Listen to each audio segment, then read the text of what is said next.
Hi, welcome. This is one of my first videos that I'll be sharing as I get my channel up and running, and it's really excited about that. It's going to be a journey of self-discovery, of integration on my spiritual journey, spiritual awakening journey. And speaking of, I decided to record this first video to share because today marks the 1-year anniversary since my initial spiritual awakening, or as my Google Calendar has it down from a year ago, Dark Night of the Soul ? So yeah, it was. And the next few weeks after that were just pure downloads, ecstasy, bliss, confusion, but joy in the confusion.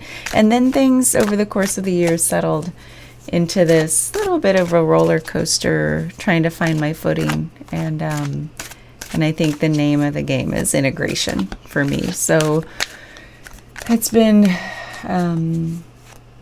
growing and growing, especially recently, and which led me to these intuitive readings. And they've been really resonating with myself and others. So what I'd like to do is, and to commemorate this 1-year anniversary of my spiritual awakening, I'd like to do a reading, very simple, maybe just a 3 or 4 card reading, setting the intention that whoever is meant to find this video to help clarify their own path, because each path is so unique to the individual, and that's what's beautiful about it. So my intention is whoever finds this video, that they were meant to, and to help them clarify where they are on their journey, and maybe to illuminate the path ahead, especially if it's been a little murky. So thank you. Thank you, Spirit.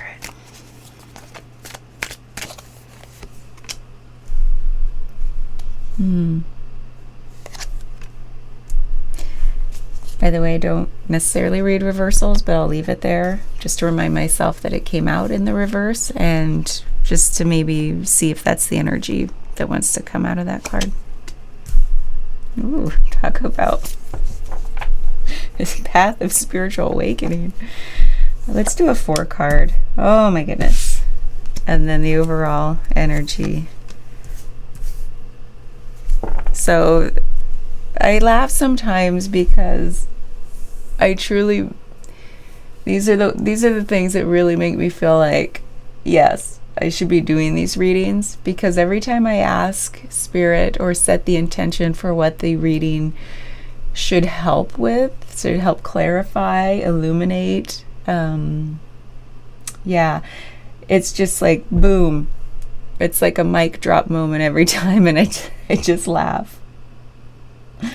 So anyway, our intention was to help clarify a spiritual journey, spiritual awakening journey for anyone who comes across this video.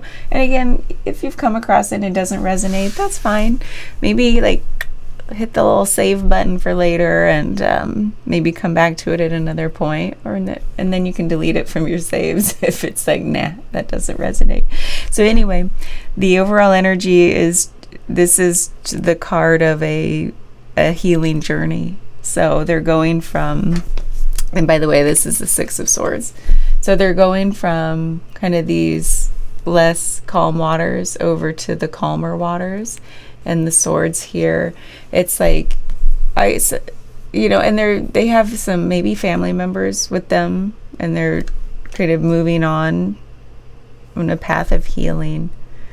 And they might be taking those swords with them so that they can be healed. Whatever those thoughts were, whatever those things that might have been holding us back or weighing on our minds, we're going to take them forward with us to heal them and release them.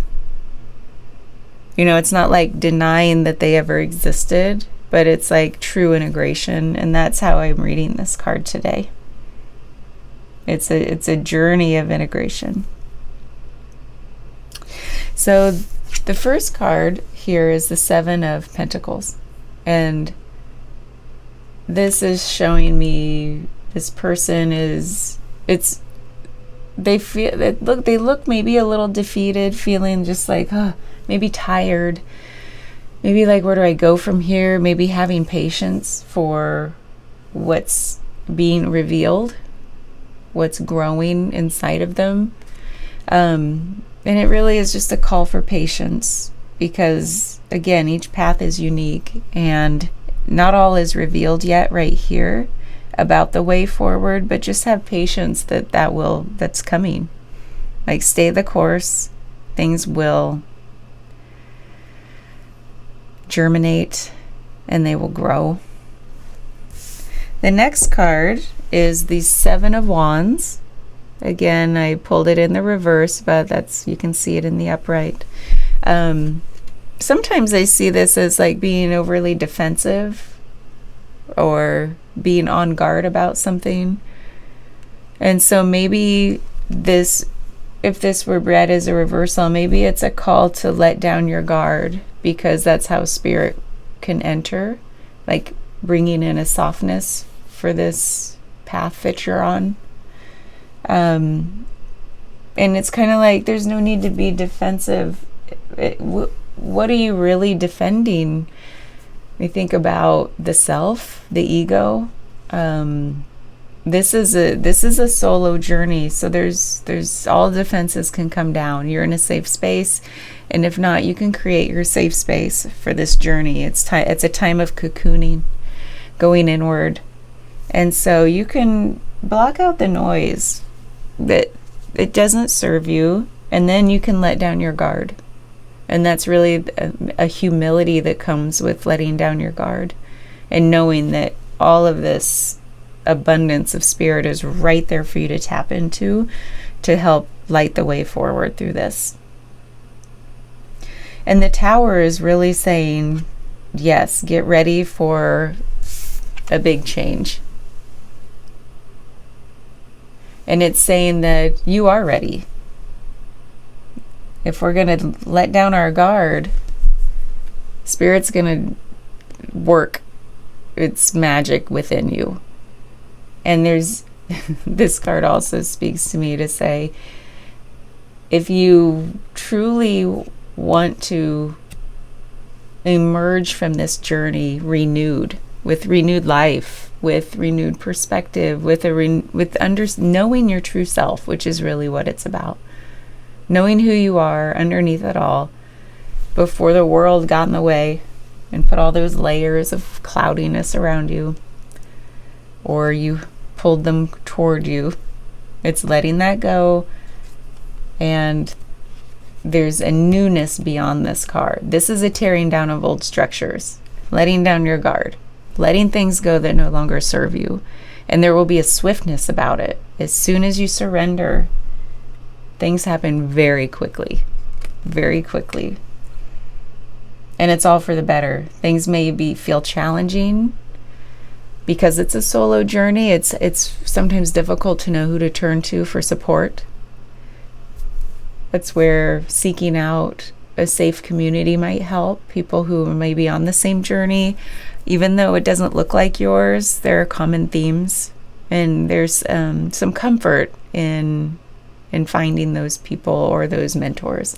And sometimes YouTube, I found some great support through YouTube that just may let me know that I wasn't going bonkers. So that might be a first step if there's no one in your immediate circle who would kind of understand or be there enough to support you in this.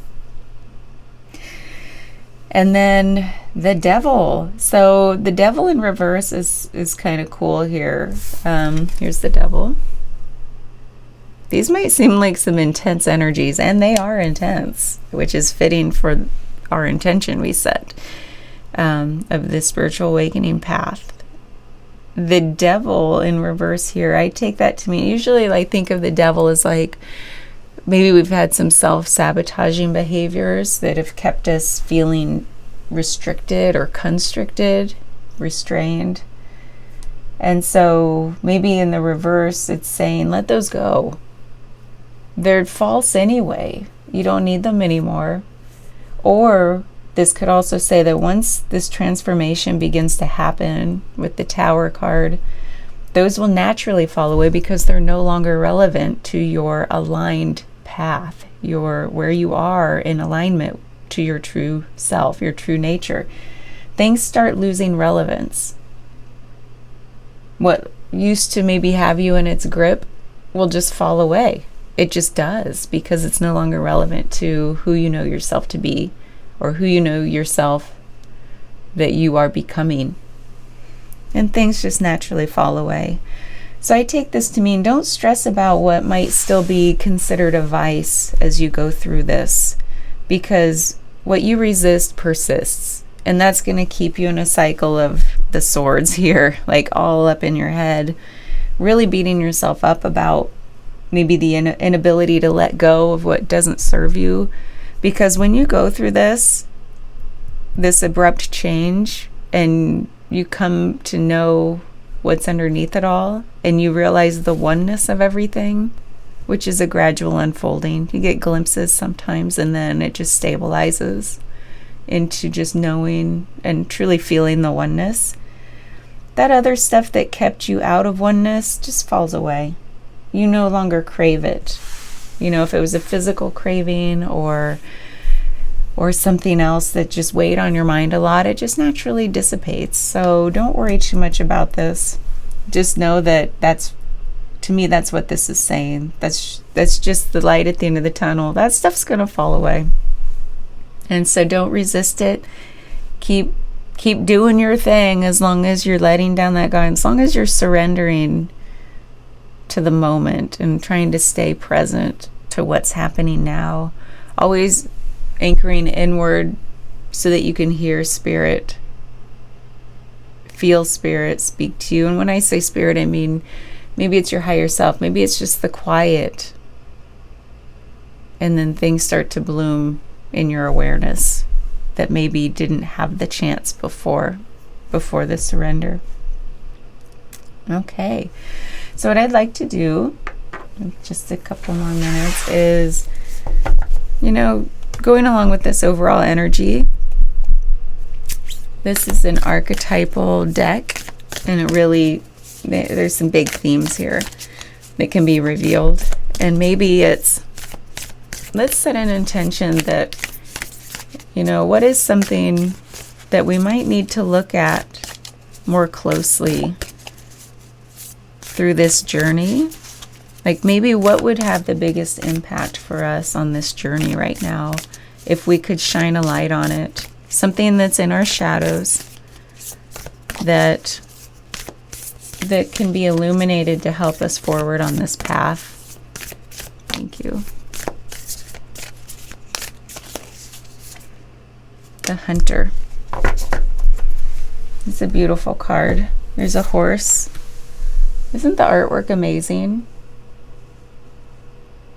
The Hunter. A lot of work went into this by Kim Krans. Highly recommend this if it resonates with you. Oh, turned almost right there. The Hunter is the seeker, the pursuer, the predator. The hunter hunts. They are on a precise mission with an aim. To return home empty-handed would be to fail, which is not an option in the hunter's eye. This archetypal journey far and wide, seeking the prize that calls to its heart or stomach. Tales of bravery and feats of strength often result, creating a life full of adventure. The hunter is skillful, quick, decisive, and results-oriented, like the great hunting goddess Artemis, who carries her quiver upon her back. The hunter typically has a weapon of choice. When this card appears, it is critical that you ask 3 questions. What am I hunting? Why am I hunting it? Is the weapon I hold so tightly in my grip truly needed for the task at hand? There's kind of like this when light, when dark. So I think of that as like when you read it in the upright versus the reversal. So I'll tell you both things that it says. When light, focused, energized, respectful, seasoned. When dark, irresponsible, violates, violent, poaching. Study the Greek goddess Artemis. Notice her nuanced relationship to the moon, the earth, and the feminine. The predator honors its prey with a precise and skillful hunt. The hunter deeply reveres the life it aims to take. When you activate the hunter archetype, you are aligning your energy with the great creatures of the world: the lion, the wolf, the tiger, the shark. Do so with care. I really like those 3 questions. What am I hunting? Why am I hunting it? Is the weapon I hold so tightly in my grip truly needed for the task at hand? Sometimes I think that goes along with this spiritual awakening journey. Like, first of all, why do I want it? And oftentimes it's like, well, I've come to a place of like, there's no other. That's all there is from this point forward. And it's like, but why? Why am I hunting it? Is there something I hope to gain from it? I'm still learning that on my own journey, that it keeps being revealed over and over and over that there's really nothing to obtain. What you might be seeking is here already. It's here already underneath it all. And so think about the tools you're using. Is it inquiry, introspection, shadow work, beating your head against a wall, like, just trying to make things tangible that are inherently intangible? Like, what tools are you using and why? Is it even needed? Do you even need a tool? It's all here already. Stillness is a tool, and stillness is here already.